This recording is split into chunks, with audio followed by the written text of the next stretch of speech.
बिस्मिल्लाहिर्रहमानिर्रहीम। जीअं तव्हां सभिनी दोस्तनि खे ख़बर आहे, असां जेके पंहिंजे क्लासिस आहिनि बेसिक खां हलायूं पिया दोस्तनि जे इसरार ते। ऐं बेसिक खां वाट इज़ साइंस खां ई असांजो पहिरियों टॉपिक आहे। इंशाअल्लाह हितां शुरूआति करे पाण हलंदासीं। वाट इज़ साइंस खां वेंदे जेके बि मॉडर्न थ्योरीज़ वग़ैरह आहिनि सभु इंशाअल्लाह पाण पढ़ंदासीं जल्दी जल्दी।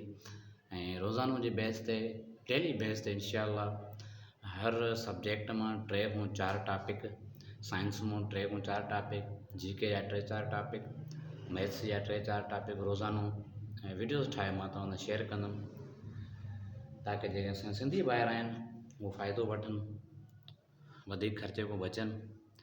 ऐं ये क्लासिस बिल्कुलु free of cost YouTube J through बि हलाया वेंदा, व्हाट्सअप जे थ्रू बि हलाया वेंदा।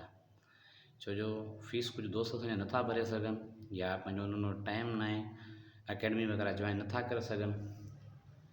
सो उहे सुकून सां पंहिंजो घर वेही करे यूट्यूब जे थ्रू, व्हाट्सअप जे थ्रू असांजा लेक्चर ॿुधंदा। इंशाअल्लाह बेसिक खां वठी अपर लेवल जी जेका बि नॉलेज हूंदी सुठे नमूने सवली सिंधी में सम्झाई वेंदी ताकी जीअं असांजे ॿारनि खे समझ अचे, जीअं उनखे तकलीफ़ न अचे।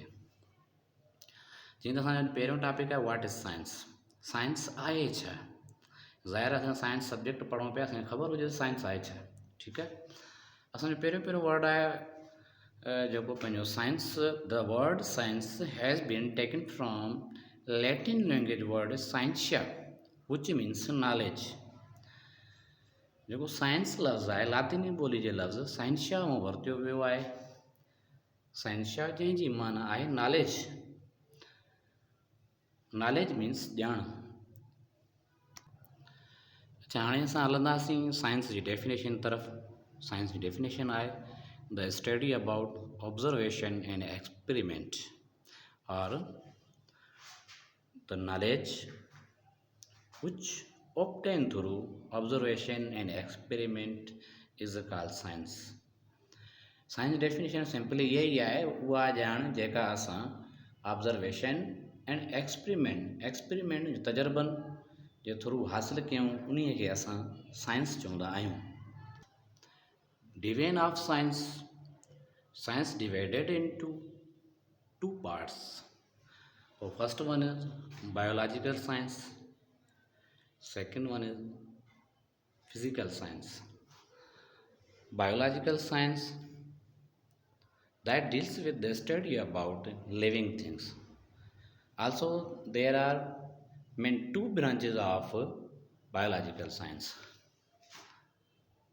The first one is botany, the study which deals with plants, and zoology, the study about animals.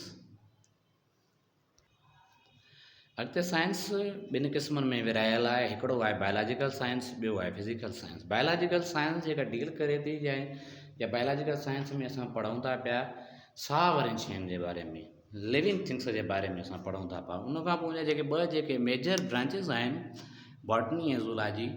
Botany plants जे बारे में ऐं असां उन में पढ़ूं था पिया, ऐं ज़ूलॉजी में असां एनिमल्स जे बारे में पढ़ूं था पिया।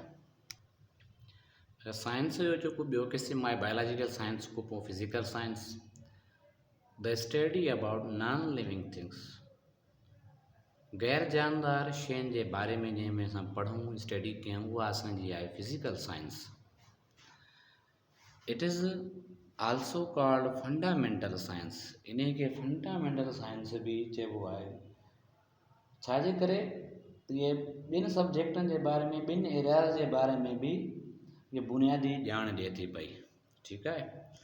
अच्छा, उन जूं मेन ब्रांचिस आहिनि, मेजर आहिनि फिज़िक्स, केमिस्ट्री, मैथमेटिक्स ऐं कुझु ॿियूं बि जूं मेन ब्रांचिस आहिनि फिज़िकल साइंस जूं। अॼु पंहिंजो जो टॉपिक हुयो जेको पाण पढ़ियोसीं वाट इज़ साइंस।